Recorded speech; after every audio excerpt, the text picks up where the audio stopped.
In the crowded world of academic competitions, attention often gravitates toward those who shine the brightest, students known for their confidence, their commanding presence, and their reputation for excellence. In Japan, such figures are celebrated like prodigies, the living symbols of discipline and intelligence. But every now and then, history reminds us that brilliance does not always announce itself loudly. Sometimes it hides in silence, waiting for the right moment to step into the light. This is the story of a Filipino student who was anything but ordinary, though on the surface he seemed invisible.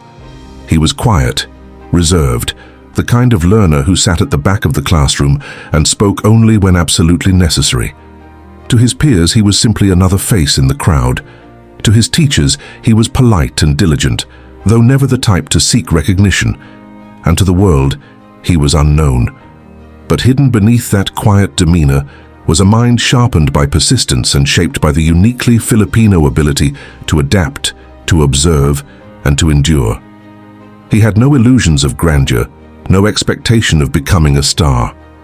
What he carried instead was a deep hunger for knowledge and an unwavering patience that would soon place him on a collision course with someone celebrated far beyond his own borders, a Japanese genius whose intellect was legendary.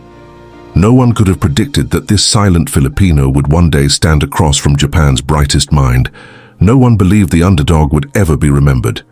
And yet, their encounter would prove a timeless lesson, that intelligence is not only measured by fame or recognition, but by how one rises to a challenge when the world least expects it.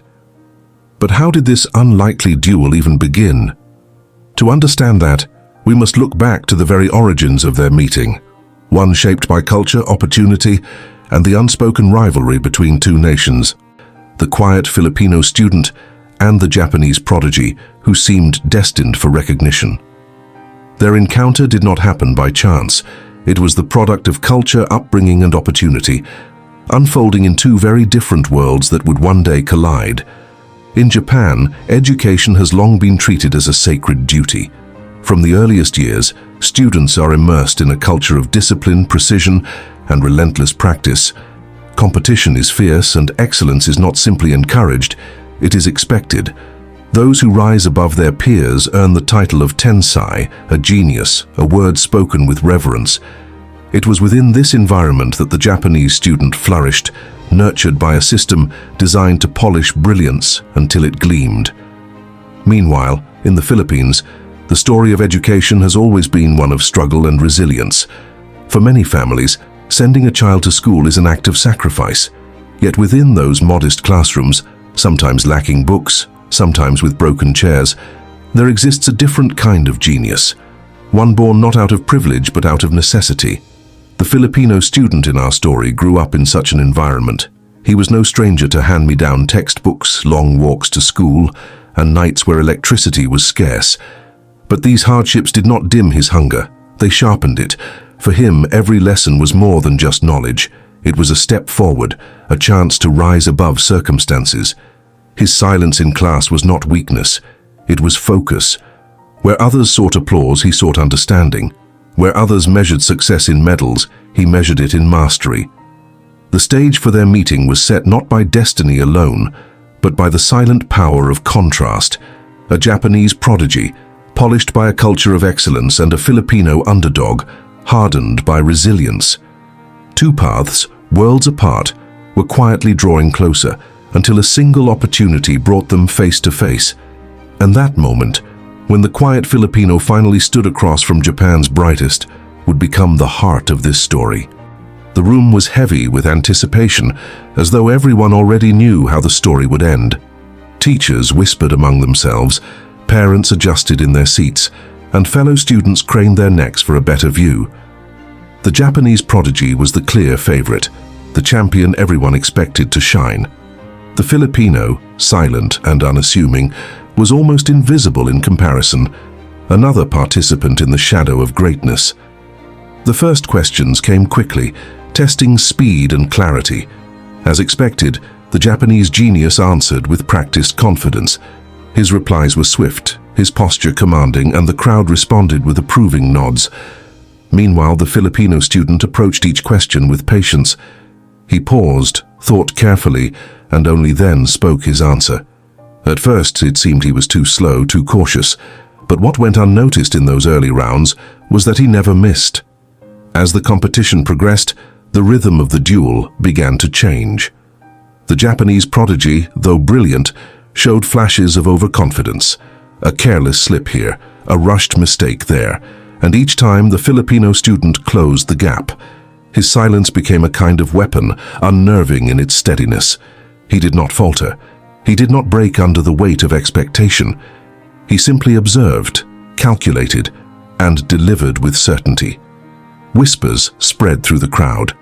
Teachers leaned forward, parents exchanged surprised glances, and even the Japanese prodigy began to look unsettled.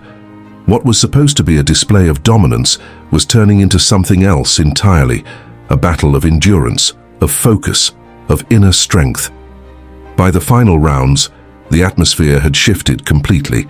Every time the Filipino's name lit up with a correct answer, the murmurs grew louder, the disbelief deeper. Then came the decisive question, the one that would determine everything. The prodigy rushed, eager to secure victory, but faltered at the very end. The Filipino student, calm as ever, gave his answer with quiet conviction. The room fell silent for a breathless moment before erupting into gasps and applause. Against all odds, the scoreboard declared the truth. The quiet Filipino had triumphed. In that instant, the underdog became unforgettable. What began as a contest of intelligence had transformed into a lesson in humility and perseverance. The Japanese prodigy had brilliance, but the Filipino carried something deeper: resilience, patience, and the ability to thrive when underestimated. Yet, as the applause echoed and the medal was handed over, the meaning of this victory stretched beyond the walls of the competition. It was more than a win. It was a symbol, a reminder that greatness is not always the loudest voice in the room. Sometimes it is the quiet strength that endures when all eyes expect it to fade. But what lasting truth does this story leave behind? To see that, we must step away from the competition itself and reflect on the larger meaning, one that reaches far beyond a single student or a single duel. The Filipino student's victory was never just about intellect. It was about the spirit of resilience, the ability to endure hardship, to remain steady when underestimated, and to turn silence into strength. His story carries with it the quiet voices of countless students across the Philippines who, despite limited resources, continue to fight for a place in a world that often overlooks them. He became more than a champion. He became a symbol of possibility. For the Japanese prodigy, defeat was not the loss of brilliance but the gain of perspective. It revealed a truth often hidden behind medals and applause, that genius without humility can falter, while quiet determination can prevail. His role in this story is just as vital, for without his presence the Filipinos' triumph would never have carried such weight. Together, they showed that competition is not merely about winning, but about the lessons carried forward. And for the rest of us, this tale becomes a mirror. It asks us to reconsider how we measure greatness. Is it in speed, fame, and recognition? Or is it in the quiet persistence of those who rise without fanfare? The answer perhaps lies in both. Brilliance shines in many forms, sometimes loud and celebrated, sometimes silent and unseen. In the end, the quiet Filipino student outsmarted Japan's genius, not because he sought glory, but because he embodied something far deeper: resilience, humility, and the courage to endure. His victory reminds us that strength is not always visible, that the world's brightest lights can sometimes come from its quietest corners. And so the story lingers, not just as a record of an underdog's triumph, but as a timeless lesson. That silence too can roar, and that in the stillness of perseverance lies a power no genius can ignore.